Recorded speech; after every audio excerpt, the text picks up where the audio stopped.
the trouble in the world that we see around us.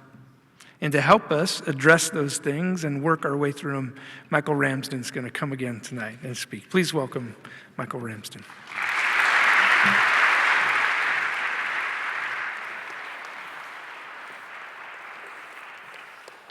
Well, it's a delight for me to be back with you this evening, and I hope that we'll enjoy the next 3 or 4 hours together as I leisurely and gently take you through quite a journey.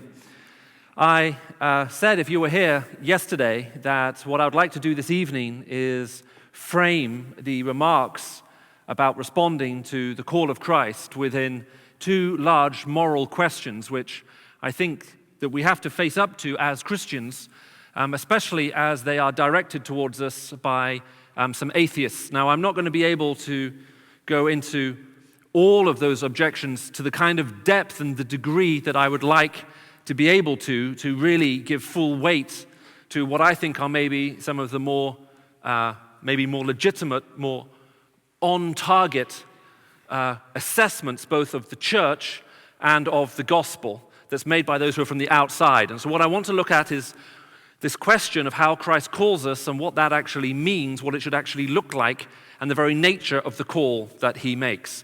And so once again, I realize that there are many things within this topic that I could legitimately address that you may be surprised that I'm not speaking to, but it's simply because I want to try to give enough weight to be able to build the case, if you like, against what I actually believe, in order then to try to put the gospel in very specific relief in response to it. And so I hope that will actually make sense as we go through. What I would like to do, if I may, is I'd just like to start with a reading from Scripture. We're going to come back to it. I'll be very surprised if this comes as a surprise to you. If you do not actually know this, you may be able to complete some of these sentences before I finish them. But to catch you out, I'm reading from the New King James Version.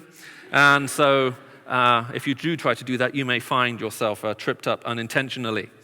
But let me just read to you from the Gospel of Luke, chapter 10. And I'm sure you'll be able to soon realize this story. And here our challenge is going to be to rescue truth from over-familiarity. This is what it says. Behold, a certain lawyer stood up and tested Jesus, saying, "Teacher, what shall I do to inherit eternal life?" And he said to him, "What is written in the law? What is your reading of it?" So he answered and said, "You shall love the Lord your God with all your heart, with all your soul, with all your strength, and with all your mind, and your neighbor as yourself." And he said to him, "You've answered rightly. Do this, and you will live." But he, wanting to justify himself, said to Jesus, "And who is my neighbor?" Jesus answered and said, "A certain man went down from Jerusalem to Jericho, and he fell among thieves, who stripped him of his clothing, wounded him, and departed, leaving him half dead. Now by chance a certain priest came down that road, and when he saw him, he passed by on the other side. Likewise a Levite, when he arrived at that place, came and looked, and passed by on the other side. But a certain Samaritan, as he journeyed, came where he was, and when he saw him, he had compassion on him. He went to him and bandaged his wounds, pouring on oil and wine, and he set him on his own animal, brought him to an inn, and took care of him. When he departed, he took out 2 denarii and gave them to the innkeeper, saying, 'Take care of him, and whatever more you spend, when I come again, I will repay you.' So which of these 3 do you think was a neighbor to him who fell among the thieves?" The man said, "The one who showed mercy." And Jesus said, "Go and do likewise." It's very interesting that one of the reasons why some parents develop a sudden interest in the Christian faith is that when they have children, they realize it might be helpful to their life as parents if their children grow up with a moral framework that will make sure that their children are controllable within certain parameters. In other words, there could actually be a large benefit on a large-scale social engineering scheme, and also one of a personal direct consequence, if you actually encourage your children to go to church, even if you yourself actually don't happen to believe it. And even Professor Richard Dawkins very famously once said, and I had to check when I read this in the national press in England, just in case it was April Fool's Day and somehow it was a joke, even he said in one of his editorials published in the Times that he could actually see that in some circumstances and in some conditions, having people who went to church and actually believed in Christian morality and lived it out would actually be beneficial for society, and could even went so far as to say, as a matter of fact, if we remove that altogether, maybe it would actually remove a constraint within society as a whole, which would actually make life more difficult, make the world worse off than it actually is, which would not appear on the first reading anyway to be consistent with some of the other things he said, but it's just a simple recognition of the fact that maybe life would be easier, things would be more convenient, and things would go more smoothly if people conveniently did believe in God and acted in a certain way whereby they were nice to other people. Now, one of the atheists who I've really come to love and respect, partly because I agree with almost everything he says, is a man by the name of Professor John Gray. Now, there are two John Grays in the world. There is one who wrote a book called Men Are From Mars, Women Are From Venus. It is not that John Gray. I have no idea about his own religious convictions or beliefs whatsoever. He may be an atheist, an agnostic, Christian, or maybe even a born-again Buddhist. I have no idea. There is another John Gray, however, a British academic who held the chair in the history of European thought at the London School for Economics, who has written extensively on the history of European thought, is actually, I have to say, I think a brilliant writer. I have loved reading almost all of his books. I think he writes exceedingly well. And I would agree with almost everything he says, particularly in one of his books called Straw Dogs. I agree with everything he says and every conclusion he comes to if his starting point is correct. If there is no God, then I think everything else he says therefore logically follows. Now, I find him very, very challenging. And he is one of the ones who has challenged Christians most of all about the whole line of argument which says, look, you believe this because it is convenient to you and it makes you feel good about yourself and it makes life easier for you, but that's not a logical basis to believe it, and he's absolutely right. Now, because he makes his case in such a highly structured and highly developed way, I'm going to take the unusual step of quoting quite a lot of stuff that he says in order to set up the case that he actually makes. Now, in his book, Straw Dogs, Professor John Gray argues that as an atheist, as a scientific atheist in particular, he hates humanism. And he hates humanism with a passion. He argues that we live in a so-called secular, humanistic world in the West, and of course that would be a correct observation. But, he says, humanism is entirely incompatible with the scientific atheism which he believes to actually be true. Now, he calls humanism the religion of the Western world. And here's how he begins to build up his case. He says, humanism is not a science, but a religion. The post-Christian faith that humans can make a world better than any in which they have lived so far. However, he says, a truly secular view of the world is one that does not intellectually permit belief in or even grant the hopes of humanism. He says a truly naturalistic view of the world, and I'm quoting now, he says leaves no room for secular hope. The trouble with humanism, he argues, is not its atheism and its Darwinian roots. The trouble with humanism, he argues, is it's not being true to those roots. Humanism, he argues, has been taken intellectually captive by the Christianity that came before it. Humanism, he argues, is actually the Christian faith expressed and communicated using secular words, in which the ultimate promise and belief in the providence of God is replaced by a belief in progress. This is how he puts it. He said, Christians understood history as a story of sin and redemption. Humanism is the transformation of this Christian doctrine of salvation into a project of universal emancipation. The idea of progress is a secular version of the Christian belief in providence. The idea of progress rests on the belief that the growth of knowledge and the advance of the species go together, if not now, then in the long run. However, he immediately makes a very interesting comment where he says, however, the biblical myth of the fall of man contains the forbidden truth. Knowledge does not make us free. It leaves us as we always have been, prey to every kind of folly. So he begins to question the idea that somehow progress means that with greater sophistication, with greater education, with greater greater intellectual insight, we will somehow become more civilized. And so this is what he begins then to attack, and this is how he puts it. He says, to believe in progress is to believe that by using the new powers given to us by growing scientific knowledge, humans can free themselves from the limits that frame the lives of other animals. Darwin showed that humans are like other animals. Humanists claim they are not.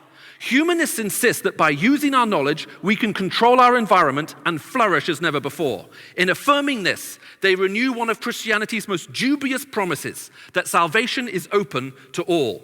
The humanist belief in progress is a secular version of this Christian faith. In the world shown to us by Darwin, there is nothing that can be called progress. The idea of humanity taking charge of its destiny only makes sense if we ascribe consciousness and purpose to the human species. But Darwin's discovery was that species are only currents in the drift of genes. The idea that humanity can shape its future assumes it is exempt from this truth. Now, what he goes on to say, and he puts it exceedingly well, is he says, look, what we know is this, and we know it for certain. He says, science has proved to us that man is not made in the image of God because there is no God in whose image we can be made. All of humankind are animals just like every other animal. And what is amazing is that we would not seek to communicate the history of the world in terms of how important it was for dogs or for cats or for pigs. But we think that somehow when we tell history, we assume it has meaning because we think that humans have some overarching significance in this world, which, he says, is the cardinal error of Christianity, which humanists, he says, have failed to spot out. And the cardinal error of Christianity is they believe there is something special about being human. Now, he makes a whole chain of observations. I don't have time to go into all of them. But he starts off, first of all, by saying, look, first of all, we have to reject the idea of a person. Okay, the idea of personhood is meaningless. We are just animals like everything else. There is nothing special about us. Secondly, he says we have to reject the idea of absolute truth, or that we can know the truth. He says, as a matter of fact, he says, truth is an evolutionary disadvantage. In the animal kingdom, he says, we see deceit practiced all the time so that animals can propagate their genes. Truth and telling the truth puts you at an evolutionary and moral disadvantage in this world. You're more likely to get hurt than to profit from it. So actually lying, he says, is better. The mind is not programmed to tell the truth, he says. The mind is programmed to survive, and lying is much better. Then he goes on to say, if that is the case, if there is no truth, then we have to reject meaning. And in this, I think he's absolutely right as a philosopher, because meaning is a category of truth. If there is no truth, then in which we cannot begin to even talk about categories of meaning. So he says it like this: if we leave Christianity behind, we must give up the idea that human history has meaning or anything has meaning. No ancient pagan would, or any other culture would, have thought that there is meaning. He says we have to reject it. It does not follow. It cannot be scientifically held. Now, as he goes through all of these categories, he then ends up with morality. He says, look, if there is no such thing as persons, there's no such thing as relational. If you were here last night, we talked about the central fact that morality governs all personal, interpersonal relationship. If there is no such things as persons, if there's no such thing as truth, if there is no such thing as meaning, if there is nothing special about human beings, if all of that is true, if we are all animals, and the animal kingdom grows by the strong preying on the weak, then that must also be true for the human history. And as a matter of fact, he argues, all human history proves the point that the strong prey on the weak. However, he argues that Western culture has been taken captive by false Christian beliefs that you should look after the poor, the fatherless, the widow, the defenseless, that is actually noble to fight their cause. But what is noble about that, he argues? And just in case you think Professor Gray is some strange academic on the fringe, his books have sold in the tens of millions and have been translated into more languages than almost any other atheist I'm aware of, including Professor Richard Dawkins. He is one of the most widely read modern authors of our time. This is not a minority opinion. Now, in order to illustrate this, he makes this point. He says, and I quote, "Here is a true story. A 16-year-old prisoner in a Nazi concentration camp was raped by a guard. Knowing that any prisoner who appeared without a cap on the morning parade was immediately shot, the guard stole his victim's cap. The victim, once shot, would mean that the rape could never be uncovered. So you get the scenario. 16-year-old Jewish boy. He's in a Nazi concentration camp. He is raped by a Nazi guard. Now, the guard knows that if he found out that he is guilty of having raped a male inmate, he will be put in prison. So he knows, however, that if he steals his victim's cap, in the morning, when the guy who has been raped appears without a cap, he will be immediately shot, and there is no chance that the Nazi guard's crime will ever, therefore, be revealed. The prisoner therefore knew that his only chance of life was to find a cap. So he stole the cap of another inmate, asleep in bed, and lived to tell the tale. The other prisoner was shot. Roman Frister, the prisoner who stole the cap, describes the death of his fellow inmate as follows. And then now here's a quote from Robert Frister's book that John Gray quotes. The officer and the capo walked down the lines. I counted the seconds as they counted the prisoners. I wanted it to be over. They were up to row 4. The capless man didn't beg for his life. We all knew the rules of the game, the killers and the killed alike. There was no need for words. The shot rang out without warning. There was a short, dry, echoless thud. One bullet to the brain. They always shot you in the back of the skull. There was a war on. Ammunition had to be used sparingly. I don't know who the man was. I was delighted to be alive. Now, having quoted that, John Gray then picks up the story again and says this. Very well, what does morality say the young prisoner ought to have done? It says human life has no price. Very well. Should he therefore have consented to lose his own life? Or does the pricelessness of life mean he was justified in doing anything to save his own? Morality is supposed to be universal and categorical. But the lesson of Roman Frister's story is that it is a convenience to be relied upon in normal times. Now, if this critique is accurate, if it is the case that all human history, including church history, proves that morality is a convenience to be relied upon in normal times, then I think this would be one of the most potentially damaging and serious critiques and observation that anyone could make of the church. Is it the case that the church, the Christian faith, proves and illustrates the fact that morality is a convenience that we use in normal times, but in extreme circumstances, we will excuse ourselves from it? Or in other words, walk away from it when it ceases to be convenient. Now it is with that backdrop and that initial critique, that initial observation of the church, that I'd like to look at what Jesus actually said in this exceptionally well-known parable, the parable of the Good Samaritan.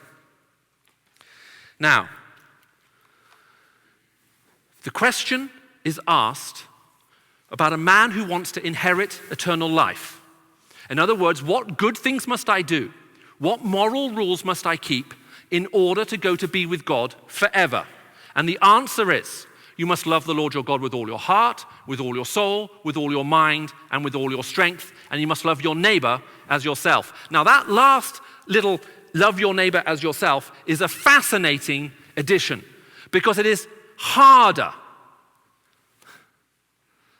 at times to love your neighbor than it is to love God, even if you think that God is good. And we're going to come back to the second of the moral objections I want to deal with, which is that God is actually not good. But we're going to deal that in the second half of this talk. At this point now, we're just dealing with this critique of the church. A colleague of mine was in Asia, and he was speaking to a group of about 200 business people, and he did a little exercise with them. He asked everybody to close their eyes and imagine peace, a peaceful scenario. What did peace look like? And he gave everyone a couple of minutes, and then after that was up, he then gave them a few more minutes for people to write down what they had imagined in their head. Now, what they described was more or less universally identical. People had pictures of snow-capped mountains, beautiful fields filled with flowers, still lakes with boats floating on them. But there was one thing that united all of these pictures together. There was no people in them. Now, isn't that interesting?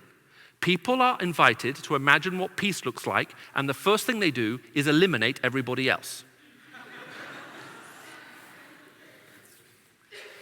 It is difficult to love your neighbor. Now, the guy who asked the question thinks that loving the Lord your God with all your heart, with all your soul, with all your strength, and all your mind is easy. He's not worried about that. But loving your neighbor, well, that's an important definitional question. Who is my neighbor? How many of these people are there? Now, naturally, the smaller the number, the easier it is to like them, especially if you can choose your own neighbors. So Jesus then says, let me tell you a story. There was a man walking on this road from Jerusalem to Jericho. And he fell amongst thieves, and he was stripped naked, and everything he had was taken, and he was beaten and left for dead. And a priest came and was walking along. Now, we have to understand something about the nature of the setting of this story. It may seem callous that a priest would come along and walk by this half-dead, unmoving, naked body. But there is an important element of geography here that is essential to understand the significance of this story as Jesus told it. Supposing I were to say to you, look, on a nice summer's day in Gordon College, by the entrance to the college, there is the half-dead, beaten body of a student with no clothes on, lying by the side of the road. And everybody walks by. Now that is going to seem exceedingly callous, right?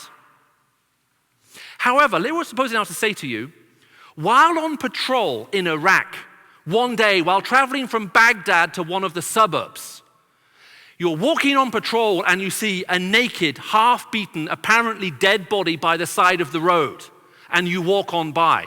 What is the difference?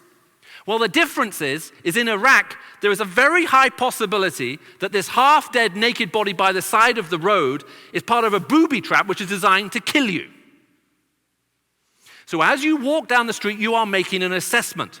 Is it safe for me to stop? What will it cost me to stop? And if you think the body is dead, and you're sure the body is dead, why on earth would you stop? It would be crazy. You'll be putting your life at risk, maybe your unit at risk. You may well just walk on by, and no one would condemn you. The road from Jerusalem to Jericho was famous for its thieves, its robbers, its muggers, and so on. Everybody knows that there are lots of great places to be ambushed, there are lots of great places to be attacked, and setting up this kind of scenario is going to lead you wide open to attack. So as the priest comes and he sees the body, the question he's asking himself is do I stop or not, or do I give it a wide berth? Now, if the naked body is his neighbor, the priest knows he has to help him, because he is commanded in the Old Testament to love his neighbor as himself, and neighbor is defined as a son of your own house. In other words, if the guy is Jewish, if he is a member of that community, then the priest must help him regardless of any danger. But there is a problem. The body has no clothes. The body is unconscious. It cannot speak. Now, by looking at someone's clothes and listening to their accent, you can tell where people come from. As a matter of fact, we judge people every single day on the basis of what they wear and how they talk. We make assumptions about how wealthy they are, how intelligent they are, and all other kinds of things. It is the means by which we socially determine the answers to those questions. Both of those have gone. If the guy could speak, he could pick up the accent very quickly and know, is this guy Jewish or not? If he had clothes, he could look at the clothes and it would be obvious whether he was Jewish or not. And I think for the sake of the story, we can safely assume that the body was lying face down. Now, I'm not going to go into the details, but if you are a Jewish male and all of your clothes have been removed and you're face up, there are an obvious sign that would be clear to everybody about whether you were Jewish or not. And clearly that interpretive cue is not available to the priest either. And if you're confused about this, please do speak to the chaplain at the end of this talk. He will explain to you what I'm speaking about. These options are not available. The priest has a difficult moral decision to make. Does he risk his life, risk his livelihood in terms of his ceremonial uncleanliness and stop to help, or does he pass by? When Jesus said the man passed by, the audience listening to Jesus Christ tell this story would not have felt that anything was significantly wrong. They would not have criticized the priest for passing by any more than a commanding officer would criticize a foot soldier for giving a wide berth to a naked body by the side of the road on a road that leads out into the suburb of Iraq. It was a tough call, it was a difficult one, but it was probably the best course of action as far as they can tell. Now a Levite comes along, and he does exactly the same thing. He also gives it a wide berth. It is dangerous. Now, I don't know how, in America, in England we tell stories, jokes. There was an Englishman, an Irishman, and a Scotsman. I don't know if there's an American equivalent. Is there? There was an American, a Canadian, and a French person or something. I don't know how you might. But there are stories, again, in every culture, when they often run with triptychs, and when you hear the first one and you hear the second one, you're expecting the third one. So if I were to say to you there was an Englishman, an Irishman, and an American, and I was telling that in England, people might start laughing immediately because I've already caught them out because they think, hey, I was going to say Scotsman and I didn't. Right? So they already know something unusual is coming. Jesus talks about a priest, then he talks about a Levite. The Levite helps the priest. Okay? The priest goes by. Well, who helps the Levite? And the answer is the members of the delegation of Israel. If you know your Old Testament well, I'm sure many of you do. Within the temple, there's wood to be carried, there's water, there's a lot of mess that needs to be cleaned up. The least Levites help the priests, and the delegations of Israel, they actually help with some of the practical things to help serve the Levites for the smooth running of the temple. So you might well expect that the third voice is going to be, well, a member of the delegation of Israel comes along. But the person who comes along is a Samaritan. And again, I'm sure you've heard this said many, many times. Everybody knows that the Jews and the Samaritans do not like each other. They do not connect. Okay? There is tension, to say the least. But a Samaritan comes along. The Samaritan gets off his donkey. He finds the naked body, bandages it by the roadside, puts it, and then takes it to an inn. Here's the challenge. There are no inns on this road. The first inn to be built on this road was built in the 1500s by the Crusaders. There is no water. There is no access to food.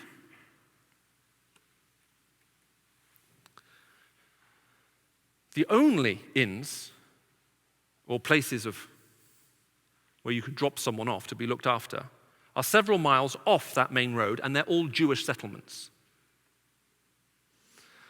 Now, a guy by the name of Kenneth Bailey here, I think, makes a very helpful observation. Let's change the scenario. Imagine that a red Indian, okay, we're into cowboys and Indians now, is riding through the desert, and he sees a naked cowboy with a couple of arrows sticking out of his back, lying by the side of the road. He gets off his horse, and he attends to the wounded cowboy. He picks him up, and he puts him on his horse. He walks the horse into the nearest town, Dodge City. He ties the horse up outside of the saloon.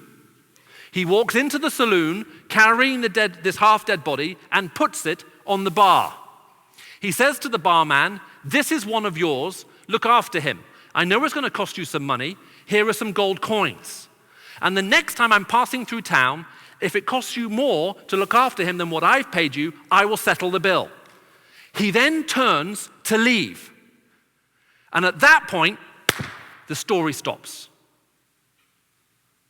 Now, what is the question that you want answered? And the question is, well, does the Indian get out alive? That's the question you're asking, right? At this point, in terms of cinema, you're not thinking about the cowboy. The question is, what happens to the Indian? And the credits roll up, and you roll your eyes and you think, those thieving guys are planning to make a sequel. Because I don't know the end to the story. Does the Indian get out of the saloon bar alive or not? Because the likelihood is that a lynch mob will appear, grab him, and string him up from the nearest tree.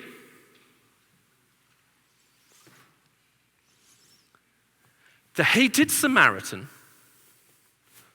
takes the body to a Jewish settlement, hands it over, and offers to pay. This act is not an act of convenience. This act may cost him his life.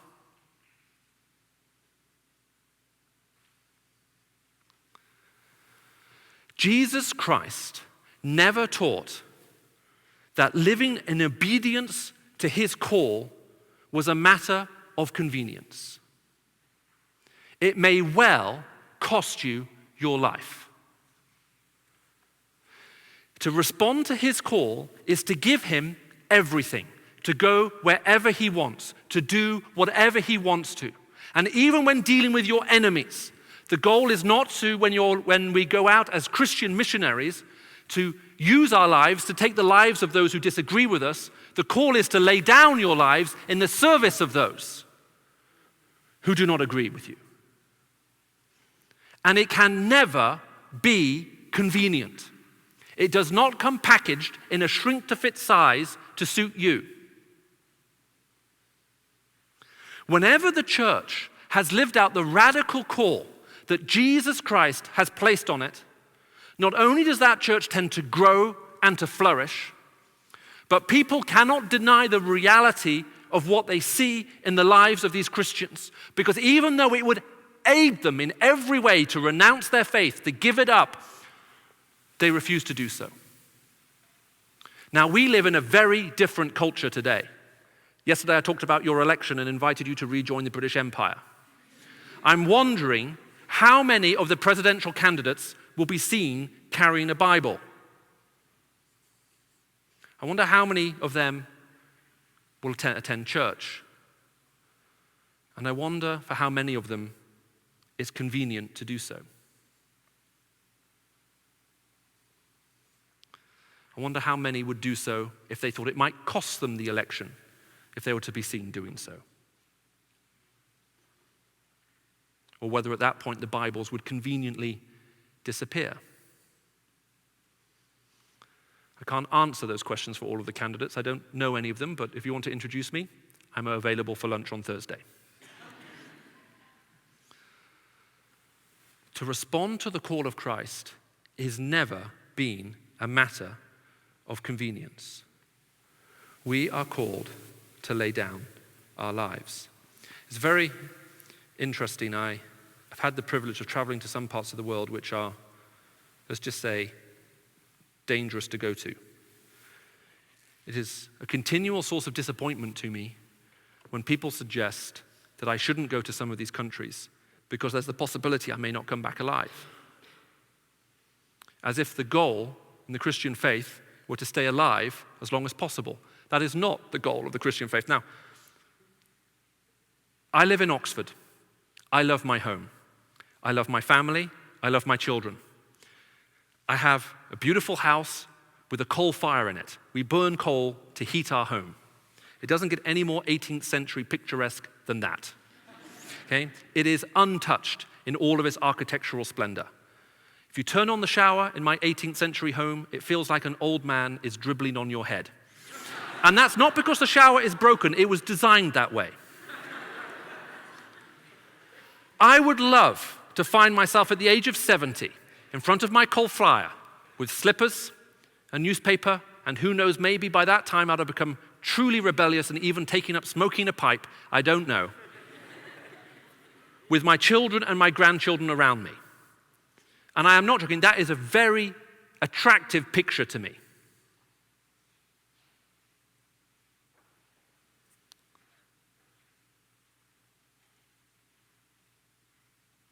But that may well not be what I'm called to. A couple of years ago, I was speaking in a place where, let's just say that the audience was of a different religious persuasion and it was armed. Now, if you want to hear me preach my best, put me in front of an armed audience that will shoot you if they disagree with what they say. It really does focus the mind about what you're prepared to die for and what you are willing to live for.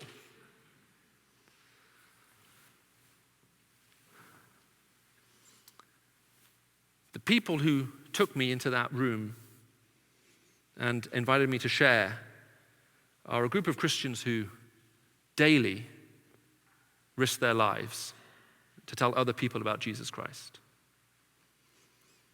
Even the act of setting up the meeting, which they set up, could easily have cost them their lives. The goal in the Christian faith is not to live as long as possible. The goal of the Christian faith is to live a call in obedience to that which you have received. Are you? A couple of years ago, we had someone apply to study with us in Oxford, and he worked in covert operations with the British Army for 17 and a half years. He'd been working behind enemy lines in covert operations for 17 and a half years, and up until a few years ago was one of the senior guys involved in covert operations in Afghanistan. And I remember talking with him, and I was interviewing him. I said, why do you want to come and study with us? And he said, I've been involved in he says, these kinds of things. He says, for 17 and a half years, and a few years ago, I became a Christian. He says, when I was involved in covert operations, he says, we used to work in small teams. We would drop behind enemy lines, and I loved every minute of it. He said, we were part of a small elite unit. Everybody had each other's back. And there was no hardship that we would not put up with. There was nothing that we were not prepared to endure. There was no risk that we were not prepared to take because we believed in the mission that the government had given us. He said, now I've become a Christian. And the mission and call that Jesus Christ has given me is far more important than anything any government's ever given me. But here's my question, he says. Where's the commitment in the church to achieve it? He said, where's the willing to sacrifice? Where is the willingness to endure hardship, to forego comfort because of the importance and the priority of the mission? He says, I go to church every Sunday and people sing half-heartedly and then complain about the fact they don't like the shape of the chairs afterwards. He said, I'm dying. I am spiritually dying. He said, I've heard you go to some parts of the world which interest me. He said, I'd like to study with you, then I'd like to come with you on a trip. So he made it onto the program. He studied with me. I took him to a country again I'll have to leave unnamed.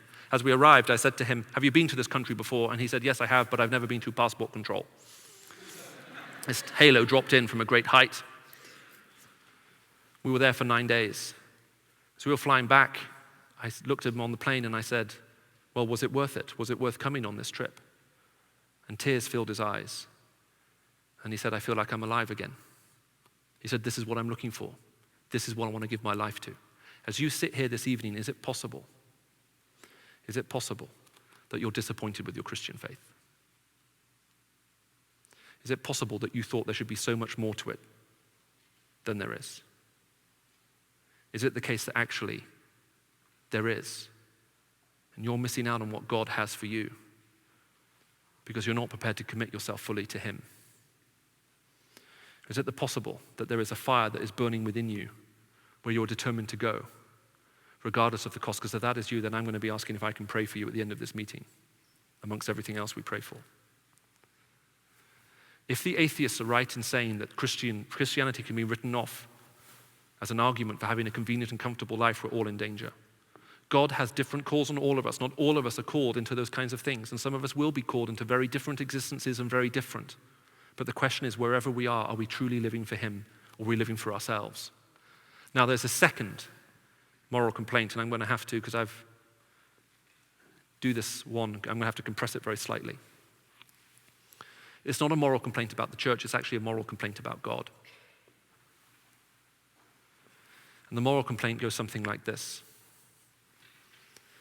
Michael, this call that you talk about to follow Christ, this call to put our faith in Him, to trust in Him, is a call that you would say comes from the cross. As a matter of fact, these two passages you could very well actually read together with another one. Let me just read to you just from Hebrews, because actually it moves from the radical nature of the call that we have to the radical nature of the provision that makes the call possible. This is from Hebrews. This is what it says. And what more shall I say? For time would fail to tell of Gideon, Barak, Samson, Jephthah, David, and Samuel, and the prophets, who through faith conquered kingdoms, enforced justice, obtained promises, stopped the mouths of lions, quenched the power of fire, escaped the edge of the sword, were made strong out of weakness, became mighty in war, put foreign armies to flight. Women received back their dead by resurrection. That's the miraculous side. It immediately goes on to say, some were tortured, refusing to accept release, so they might rise again to a better life. Others suffered mocking and flogging, and even chains and imprisonment. They were stoned. They were sawn in two. They were killed with the sword. They went about in skins of sheep and goats, destitute, afflicted, mistreated, of whom the world was not worthy, wandering about in deserts and mountains and dens and caves of the earth. And all these, though commended through their faith, did not receive what was promised, since God had provided something better for us, that apart from us they should be made perfect. Therefore, since we are surrounded by so great a cloud of witnesses, let us lay aside every weight and sin which clings to us so closely, and let us run with endurance the race that is set before us, looking to Jesus, the founder and perfecter of our faith, who, for the joy that was set before him, endured the cross, despising the shame, and is seated at the right hand of the throne of God. This passage moves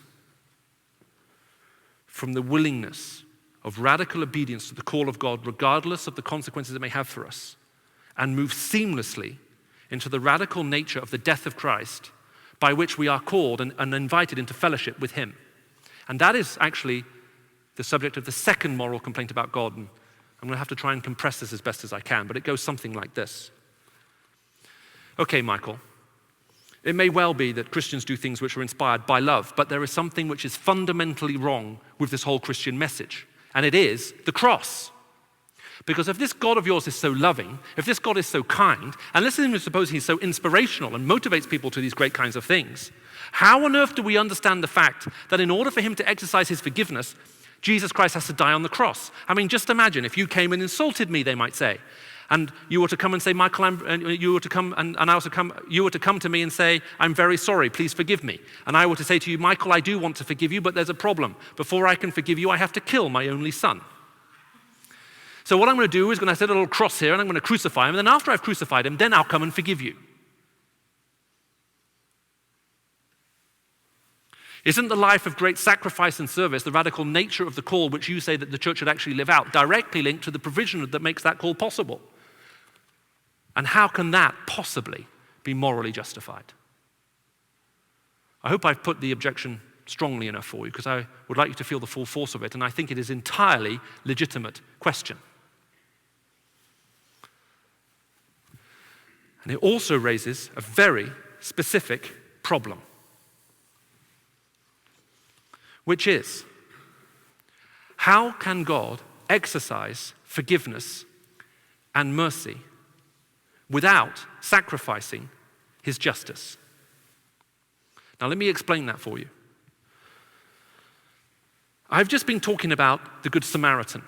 He does what is right and just, even though it may cost him his life.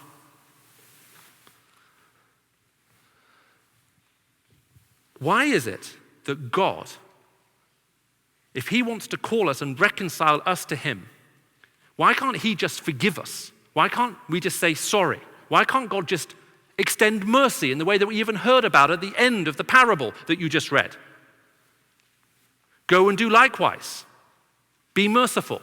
Jesus changes the question, not who is my neighbor, but who was a neighbor to everybody else. And the answer is, well, the one who had mercy and compassion. Well, go and do likewise. Why can't God obey his own rule? Why can't he just come and forgive us? And here's the problem. Mercy, by definition, when we're not talking now about acts of compassion, but when we're talking about mercy in terms of forgiving someone, always comes at the expense of justice. Just think about it. It always comes at the expense of justice.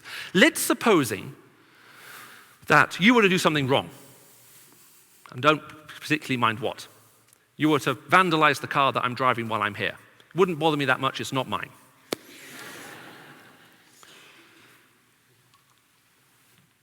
And then you were to come and confess. And I were to look at you and say, well, I'm a merciful kind of guy. I forgive you. Now, by definition, that mercy has come at the expense of justice. The guy whose car I'm borrowing is sat here right now, and he's beginning to sweat a little bit. What I'm basically saying is, look, I know you should pay for what you've done and you should probably make this right, but I'm going to forgive you.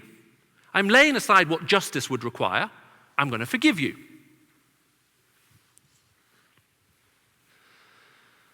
In another one of these countries I was talking about, a young man with a beard and who was armed asked me the same question.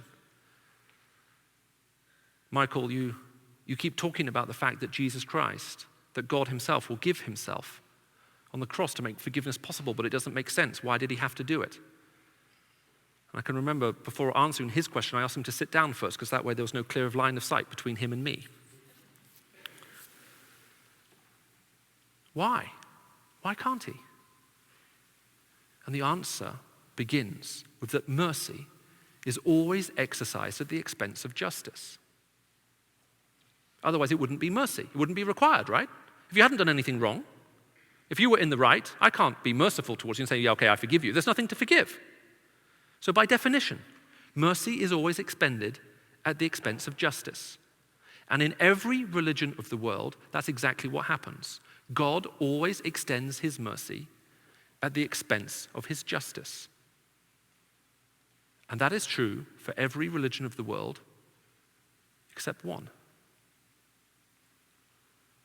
In the Christian faith, God does not exercise his mercy at the expense of his justice. God exercises his mercy through his justice. It is through the justice of the cross, where the price for sin is paid, where the penalty is fully met out,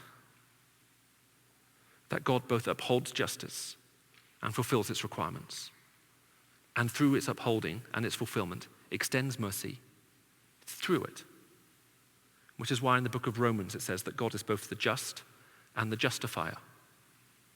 God does not justify us, make us right, by forgiving us at the expense of his justice. He maintains his justice, and through it, by fulfilling it, extends mercy. And it costs him everything. It costs him everything. The cost to God of doing this is everything. He gives everything, and he holds nothing back. He doesn't bury over our wrongdoing, he doesn't hide it, he doesn't pretend it's not there, and he doesn't minimize it. Justice is fulfilled, and mercy is extended. The Christian basis for acts of compassion, what are sometimes called mercy ministries, are not that you feel guilty and you go and help somebody. That's actually helping you. They are not that you feel sad and you go and help someone. That's also helping you. You feel better by helping. Christian mercy and mercy mission is a function of justice. It is when we look at things and say, that is wrong. That should not be happening. It is not that way. And it is justice that should be the primary motivator, because it is God we are serving, not ourselves. And we go out in mercy to help, knowing that by so doing we're also fulfilling the perfect law and upholding justice. Justice has to be the primary motivator, even for acts of compassion. And justice is the motivator, and the means rather, by which God enables himself to forgive us without sacrificing the requirements of justice. Have you ever received it?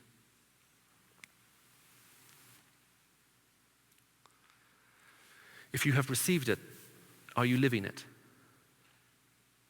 As someone famously said, is there enough evidence in your life to convict you of being a Christian if someone were to accuse you of that fact?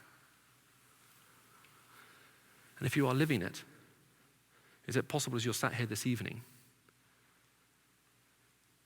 that you have been gripped by God's Spirit and you know that you are being called this evening, even though you are walking with him, to give yourself in pledge completely to him, to follow him, regardless of the call, regardless of the cost, regardless of what it may mean, but that you will do and seek only his will for your life. In my church, when we dedicate children, there's a line which is asked. It isn't perfect, but I can remember when my wife and I were asked this question 3 times for each of our kids. It brought tears to our eyes each time.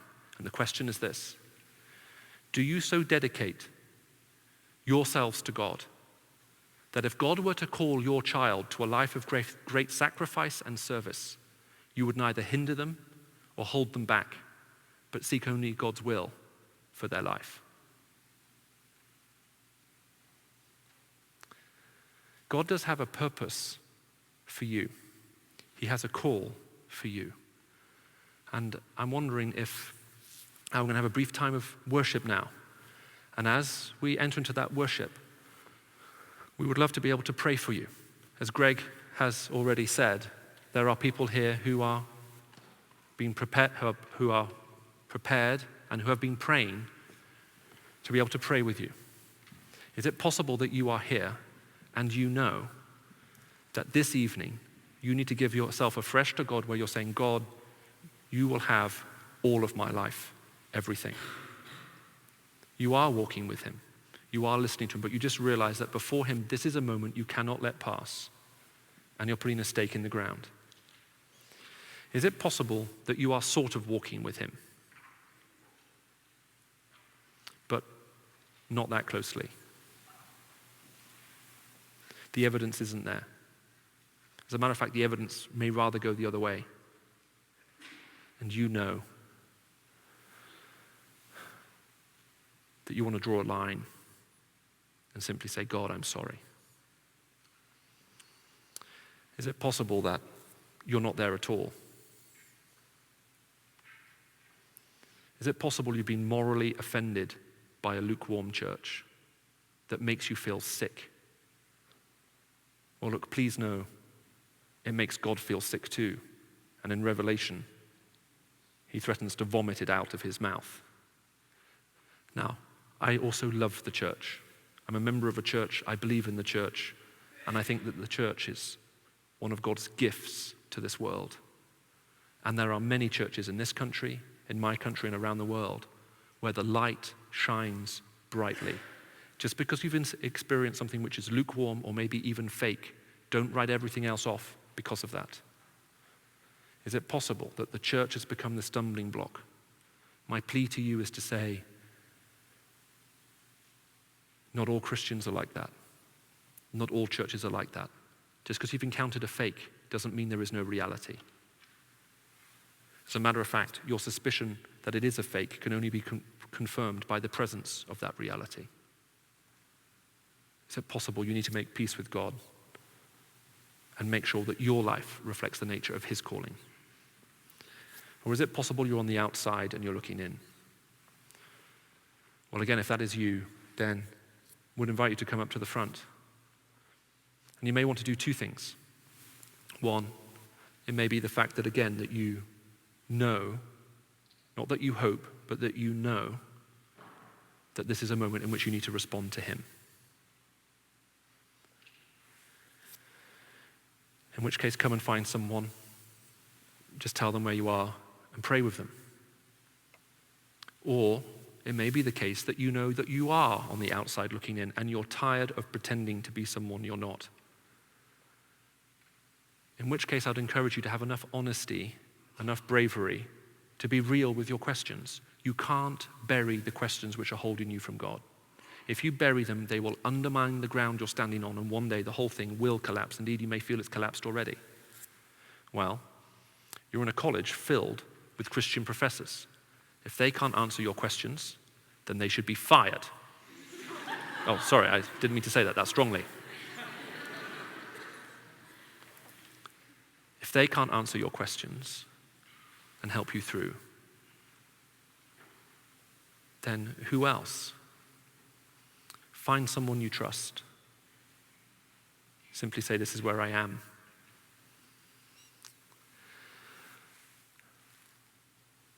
If you would like to talk to one of the professors or Greg here about those kinds of issues, or myself, or you'd like to pray, I'll be up here praying with people too. Just come and we'll pray, talk, whatever is appropriate to where you are. But as the the band plays and leads us to some music, I'd ask you just to take a moment of reflection and ask yourself if you're in any one of those categories. Now, just before we do that, could you just take a moment and ask everyone just to bow their heads for a moment? Because all I want to do is get some indication of how many people feel that instead of being sat there, you would like to be stood up here to pray with someone or to talk with someone in light of what's been shared this evening. Because if that is you, then I'll just ask you to raise your hand just so I have some idea of how many helpers we may want to have up. Okay, I'm just looking at light, so I can see 1, 2, 3, 4, 5, 6, 7, 8, 9, 10. Okay, so I can see about 15 people put up their hands. That means that, I don't know how many people you've lined up, Greg, but if we had 15 altogether, that would be perfect. But can I just lead you in a general prayer first? We'll have a time of worship. If you want to leave, please do leave quietly. If you'd like to just stay and reflect, please do. If you have any questions for me, please bring them. But let's just pray together. Father, I thank you that you see the reality of every heart in this room. And Father, I want to pray for each of those categories that we just talked about. Lord, for those who love you, are close to you, and know that you're placing a call on their life that they want to recognize, that may well take them to unexpected places. Father, I pray, Lord, that you would give them the confirmation that they seek and open their eyes to the door of possibility before them with you. Father, for those of us who, Lord, have issues in our lives that we're wrestling with, things that we would much rather keep hidden, things that we may even secretly be ashamed of and tell ourselves we'll never do again. Father, I pray, Lord, that you will give us the boldness to step forward and find someone to pray with us, that we may confront those things together. Father, for those who feel that they're in the shallow end of the pool of life and you're inviting them to jump in at the deep end, I pray, Father, too, for courage, Lord, and for boldness.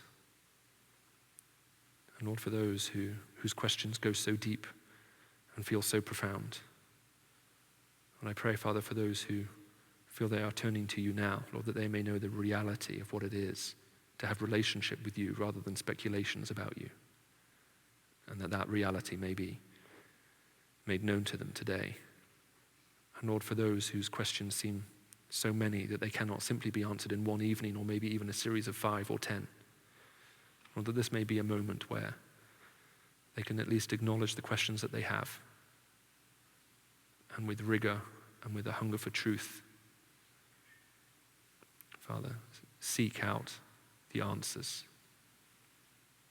Father, and truly engage, Father, with those who are around them and take advantage of a setting such as this. And Father, we pray all of these things in your Son's precious name. Amen. If you did raise your hand, if that was one of you, please do come up to the front. I'll be down here too. We'll pray with you depending where you are. And if you would like to lead us in worship, thank you very much.